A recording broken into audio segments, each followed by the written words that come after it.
दर्शकों, आजकल एक पुस्तक बहुत चर्चा का विषय बनी हुई है, जिसका नाम है भविष्य मालिका पुराण, जिसको उड़िया भाषा में अच्युतानंद दास जी ने लिखा और उसको हिंदी भाषा में रूपांतरित किया पंडित श्री काशीनाथ मिश्र जी ने। पंचसखा में अंततम महापुरुष अच्युतानंद दास, महापुरुष बलराम दास, महापुरुष जगन्नाथ दास, महापुरुष जसवंत दास और महापुरुष शिशु अनंत दास ने आज से 600 वर्ष पूर्व 15वीं शताब्दी में पावन उत्कल भूमि उड़ीसा राज्य में भगवान चैतन्य महाप्रभु के शिष्य के रूप में इस धरती पर आए और भगवान जगन्नाथ जी के निर्देश से भविष्य पुराण ग्रंथ को संशोधित करते हुए भविष्य मालिका पुराण ग्रंथ की रचना की। इस क्रम में उन्होंने 1,85,000 ग्रंथों के समूह की रचना ताड़ के पत्तों में की, जिसको उड़िया भाषा में लिखा गया। इस ग्रंथ में पंच सखाओं ने कलयुग के अंत में धर्म की स्थिति, भगवान श्री कल्कि जी का धरा अवतरण, धर्म स्थापना, मनुष्य समाज का उद्धार और अनंत युग तक की भगवान की लीलाओं का वर्णन विस्तार पूर्वक किया है। भविष्य मालिका में लिखी हुई प्रत्येक बात पत्थर की गाढ़ है। ये हमेशा सच साबित हुई है, जैसे कि भारत में मुगलों का अत्याचार, अंग्रेजों की गुलामी, स्वतंत्रता संग्राम की घटनाएं, स्वतंत्रता संग्राम सेनानियों का वर्णन, भारत देश का टूटकर आजाद होना, पाकिस्तान, बांग्लादेश, श्रीलंका, बर्मा देश का निर्माण, प्रथम विश्व युद्ध, द्वितीय विश्व युद्ध, अज्ञात रोग और महामारी आना आदि आदि, ये सभी घटनाएं घटित हो चुकी हैं।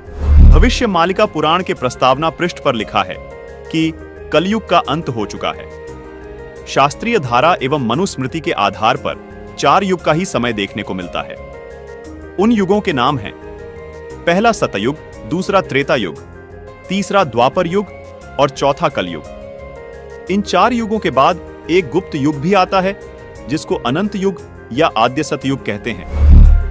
इस पुस्तक में बेहद हैरान करने वाली बातें लिखी हैं। भविष्य मालिका पुराण के अनुसार सन 2032 से पूर्व संपूर्ण विश्व में सभी धर्मों और पंथों का पुनर्गठन होकर सारे विश्व में केवल सत्य सनातन धर्म प्रतिष्ठित होगा। दर्शकों, आपको बता दें कि संत अच्युतानंद जी महाराज सहित 5 पंचसखा परमात्मा कबीर जी के समकालीन रहे हैं। 1480 से 1518 तक इन महापुरुषों का जीवन काल कबीर परमात्मा के समकालीन रहा। इसी दौरान कबीर परमात्मा जी ने भी ये बातें कही थी। आइए आपको कबीर परमात्मा द्वारा कही गई बातों और भविष्य मालिका पुराण में कही गई बातों में समानता की एक झलक दिखाते हैं। कबीर सागर और भविष्य मालिका पुराण दोनों को लगभग 600 वर्ष पहले लिपिबद्ध किया गया था। कबीर सागर के स्वसंवेद बोध अध्याय में कबीर परमात्मा ने कहा है कि 5 सहस और 500 जब कलयुग बीत जाए, महापुरुष फरमान तब जग तारण को आए। कबीर परमात्मा ने कहा था कि जब कलयुग लगभग 5505 वर्ष बीत जाएगा, तब वो महापुरुष दुनिया का उद्धार करने के लिए आएगा। दर्शकों, कबीर सागर के बोध सागर अध्याय में लिखा है कि 5505 तब ये शब्द होगा सांचा। यही बात भविष्य मालिका पुराण में लिखी है। देखिए, इसमें लिखा है कलयुग 5000 साल पूर्ण होगा, तब भक्त और भगवान की लीला का प्रकाश होगा। वहीं कबीर परमात्मा ने कबीर सागर में अपनी वाणी में कहा है कि यथा सरित गण आप ही मिले सिंधु में धाये, सत्य सुकृत के मध्य तिमि सभी पंथ समाये। यहां कबीर साहिब जी ने कहा है कि जिस तरह सब नदियां अंत में समुद्र में समा जाती हैं, इसी प्रकार उस महापुरुष के आने के बाद सब पंथ, सब धर्म एक होकर एक पंथ बन जाएंगे और उस महापुरुष के द्वारा चलाया गया एक पंथ रहेगा, जो सत्य सनातन पंथ होगा। यही बात भविष्य मालिका पुराण में लिखी है। लिखा है कि भविष्य मालिका पुराण के अनुसार सन 2032 से पूर्व संपूर्ण विश्व में सभी धर्मों और पंथों का पुनर्गठन होकर सारे विश्व में केवल सत्य सनातन धर्म प्रतिष्ठित होगा।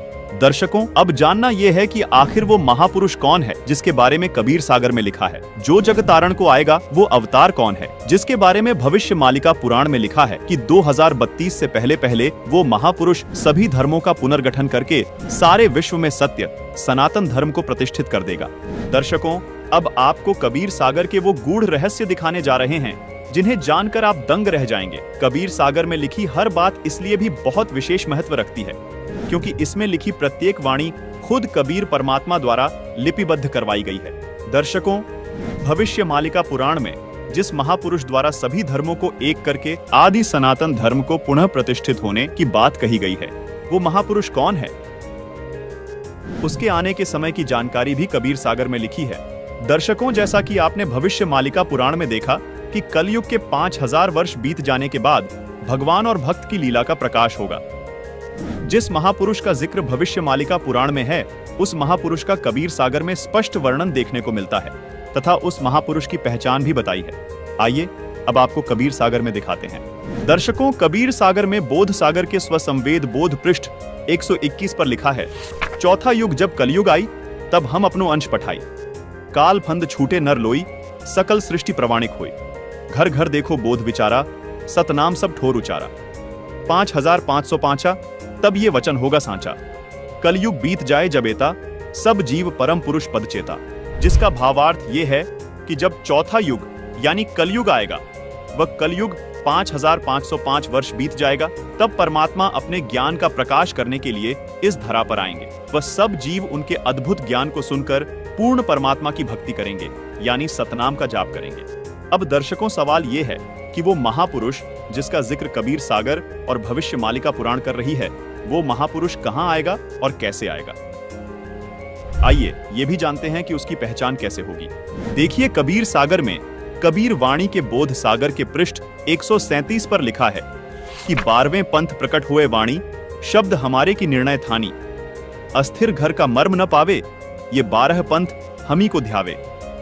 12वें पंथ हम ही चलावे, सब पंथ मेट कर एक ही पंथ चलावे। भावार्थ है कि 12वें पंथ में कबीर परमात्मा की वाणी प्रकट होगी, यानी 12वें पंथ से ही कबीर साहिब जी का यथार्थ ज्ञान प्रकट होना शुरू होगा। उसके बाद 12वें पंथ में कबीर परमात्मा ने कहा कि मैं खुद चलकर आऊंगा और इन सब पंथों को मिटाकर एक पंथ चलाऊंगा। जैसा कि भविष्य मालिका पुराण में भी प्रमाण मिलता है कि उस महापुरुष द्वारा सब धर्मों का पुनर्गठन होकर केवल एक सत्य सनातन धर्म प्रतिष्ठित हो जाएगा। दर्शकों, कबीर सागर में लिखी इन वाणियों को पढ़ने के बाद 3 सवाल और निकलकर सामने आते हैं, जिनका जवाब हम इसी कबीर सागर में खोजेंगे। सवाल नंबर 1, ये जो वाणियां बोली गई हैं, ये कब सत्य सिद्ध होंगी?